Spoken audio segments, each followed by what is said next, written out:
Ini di luar nalar sih guys, di Indonesia sekolah itu pada rusak semua tapi nggak dibangun, ya kan? Malah bangun MBG, SPPG dan juga istilahnya bangun Koperasi Merah Putih. Sedangkan di negeri jiran guys, sekolah itu dibangun dengan sedemikian rupa mewahnya, bagusnya.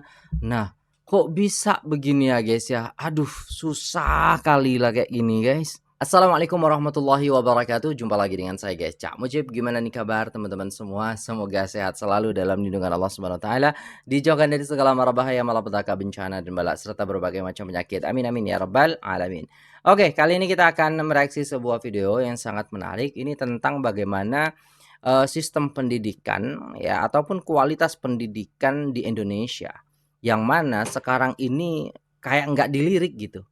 Tapi guys ya, pernyataan-pernyataan daripada orang Indonesia yang tinggal di Malaysia ini mengejutkan kita semua. Jadi jom kita simak videonya. Let's go.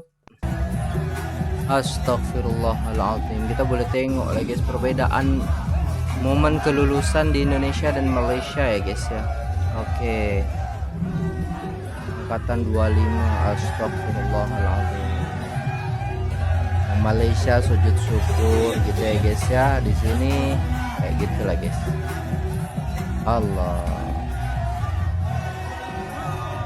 Oke, jadi kita bisa lihat bagaimana perbedaan ya kelulusan yang ada di Indonesia dan juga di Malaysia seperti itu ya guys ya.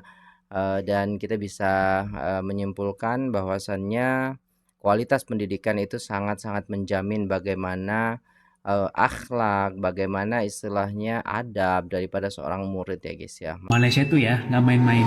Hai, aku Leon. Jadi selama aku tinggal di Malaysia itu aku baru sadar kalau pemerintahnya di sini itu benar-benar serius banget soal pendidikan. Nah, Jadi sekolahnya itu rapi, fasilitasnya lengkap, labnya ada, internetnya lancar. Dari kecil sudah terbiasa pakai bahasa Melayu dan bahasa Inggris, belum lagi pakai bahasa Mandarin. Jadi mereka pas kuliah ataupun kerja tuh nggak kaget lagi. Bikin menariknya juga kampus yang ada di Malaysia itu rankingnya pada tinggi. Bahkan udah masuk level Asia bahkan dunia.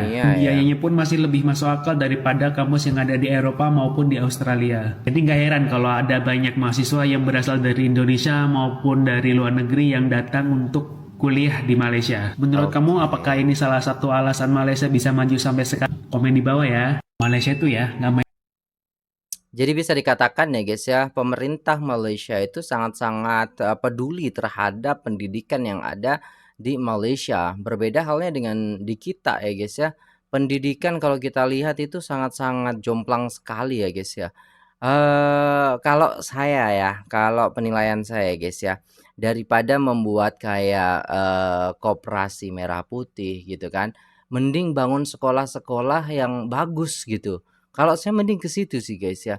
Karena dengan pendidikan yang bagus ya kan, pendidikan yang berkualitas dan juga tempat dan fasilitas yang nyaman untuk anak-anak sekolah itu akan menjadi sebuah kebanggaan tersendiri dan juga apa ya guys ya, generasi kedepannya semakin bagus gitu loh guys ya.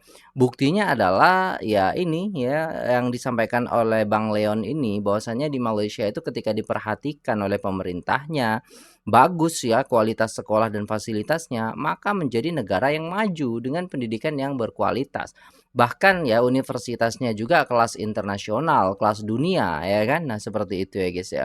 Nah, ini perlu kita pelajari juga dan perlu kita tiru juga dengan pernyataan ataupun yang disampaikan pengalaman oleh Bang Leon ini ya guys ya. Masya Allah. Kenapa sekarang banyak yang pilih sekolah di Malaysia, bukan di Singapura?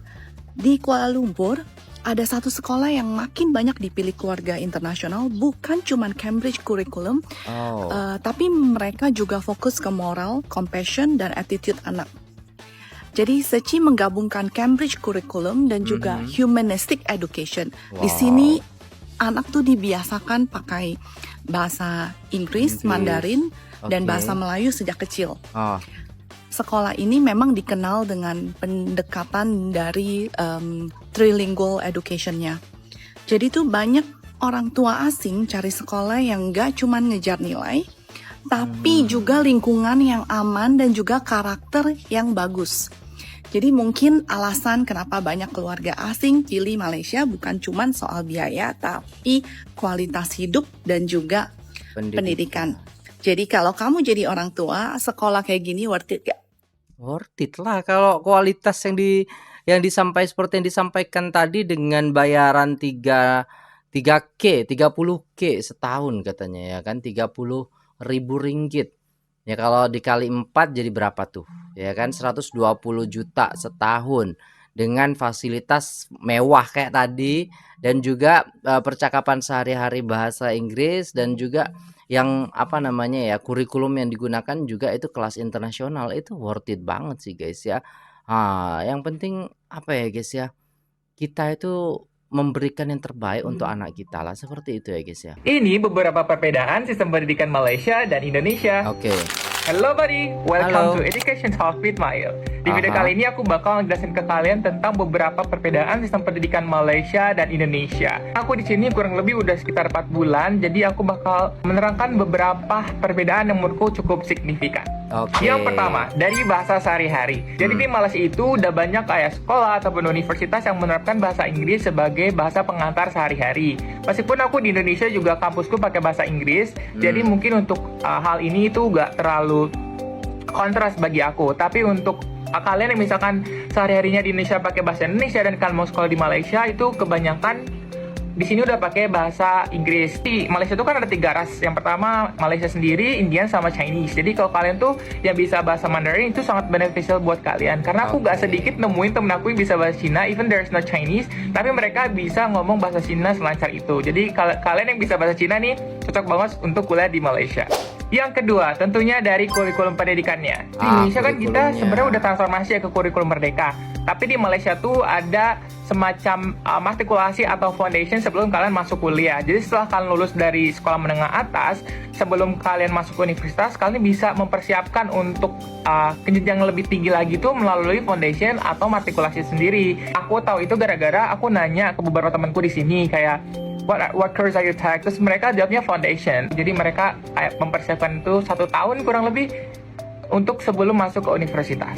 Yang ketiga, ini adalah hal yang paling aku rasa kayak wah, ini beda banget nih sama Indonesia. Itu Apa ada di itu, Bang? sistem metode pembelajarannya. Oh. Di kampusku sendiri, satu subjek itu kan ada 2 jam. 1 jam pertama itu ada lecture dan 1 jam kedua itu ada tutorial. Nah, bedanya apa sih lecture sama tutorial ini? Di lecture itu kita fokus memperhatikan dosen menjelaskan materi di hari tersebut atau di sesi tersebut. Dan di jam kedua kita baru ada namanya tutorial. Di tutorial ini kita fokus ke bagaimana Prakteknya. kita bisa menukar ide, kita kritis satu sama lain. Jadi kita berkelompok, kita melakukan kerja kelompok dan kita diskusi dan kita presentasi hampir setiap sesi. Dan ini aku rasa di Indonesia aku jarang melakukan ini, dan ketika aku belajar di Malaysia, aku melakukan ini hampir di setiap minggu atau setiap sesinya. Jadi ilmu untuk speaking apa namanya ya guys ya. Jadi apa ya, ilmu berbicaranya itu lebih bagus gitu nantinya ya kan. mungkin sistem pendidikan Malaysia tuh lebih kritis, di Indonesia tuh lebih ke teoritis. Tapi ini mungkin Indonesia sedang lagi masa transisi karena kurikulum kita juga ganti-ganti. Dan Iya itu sih. dia perbedaan sistem pendidikan Indonesia dan Malaysia menurut pendapatku. So this is based on my experience. Jadi kalau misalkan ada perbedaan pendapat atau pengalaman, kalian bisa langsung aja tulis di kolom komentar. Oke, terima kasih. Oke, terima kasih sudah menonton ya kan. Ada yang komen nih, menurutku kamu lebih cocok menjadi orang Malaysia.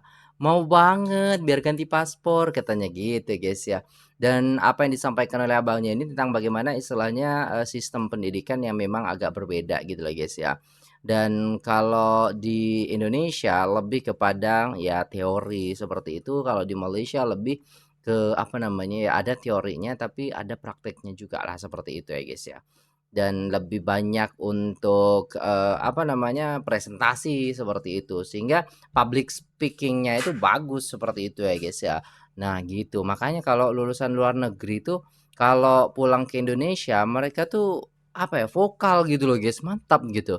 Ya ada beberapa istilahnya di tempat kita juga ada yang seperti itu, orang-orang tertentu gitu loh guys, dan nggak semua gitu loh guys, seperti itu ya guys ya. Dan keren sih ini guys.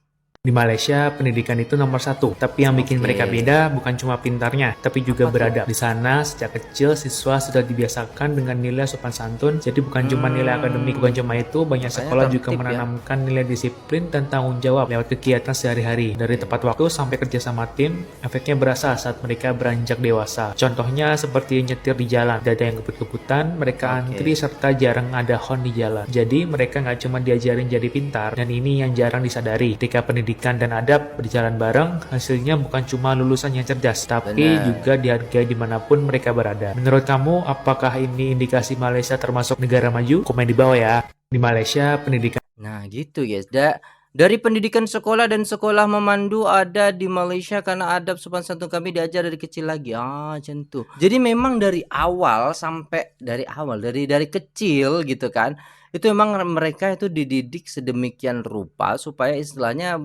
besarnya ataupun gedenya itu mereka adab sopan santunnya itu bagus gitu loh guys ya. Nah, ini yang perlu kita tekankan di generasi sekarang, terutamanya di Indonesia yang saya lihat ya guys ya. Anak kelas 1 ya kan, anak TK ataupun anak yang masih istilahnya sekolah dasar, itu kadang perkataannya aja udah nggak sopan seperti itu. Terus ya karena dampak sosial, dampak istilahnya media sosial juga nari-nari nggak jelas dan lain sebagainya, itu yang membuat kita kayak resah gitu, gelisah gitu. Kenapa kok kualitas pendidikan ini semakin hari kok semakin jelek gitu loh guys ya. Intinya adalah gini, kalau menurut saya itu kalau istilahnya pendidikannya itu bagus ya kan, harus disesuaikan dengan lingkungan juga gitu kan. Kalau lingkungan bapak ibunya bagus ya bagus. Cuman gini guys, saya pernah lihat gitu kan, ada anak itu tiba-tiba tahu nggak, jari tengah seperti ini. Sorry guys, ini agak bengkak, saya dari kemarin sakit gitu guys ya. Jadi ada jari tengah seperti itu dan juga kata-katanya itu kasar banget gitu. Dengar saya sendiri gitu kan. Lah kok bisa seperti itu gitu kan. Ada mungkin dari apa namanya, dari sekolah mereka sudah mengajarkan, tapi dari segi lingkungan itu tidak bisa. Nah, di Malaysia ini dari budak-budak kecil mereka sudah diatur sedemikian rupa sehingga di sekolah pun diatur juga sedemikian rupa gitu guys ya. Jadi memang SDM itu sangat penting sekali, sumber daya manusia terutama IQ ya guys ya. Ketika IQ kita itu tinggi ataupun kita berpendidikan ya, berakhlakul karimah, mempunyai adab sopan santun, maka di situ kita bisa menjadi orang yang bisa mendidik seperti itu ya guys ya. Dan semoga kedepannya bisa lebih baik lagi dan kita bisa melihat bagaimana kualitas pendidikan yang ada di Malaysia ini ya guys ya. Dan ini semua sesuai dengan pengalaman yang mereka share kepada kita juga gitu kan. Oke, terima kasih, sampai jumpa di video selanjutnya. Saya pamit undur diri. Assalamualaikum warahmatullahi wabarakatuh.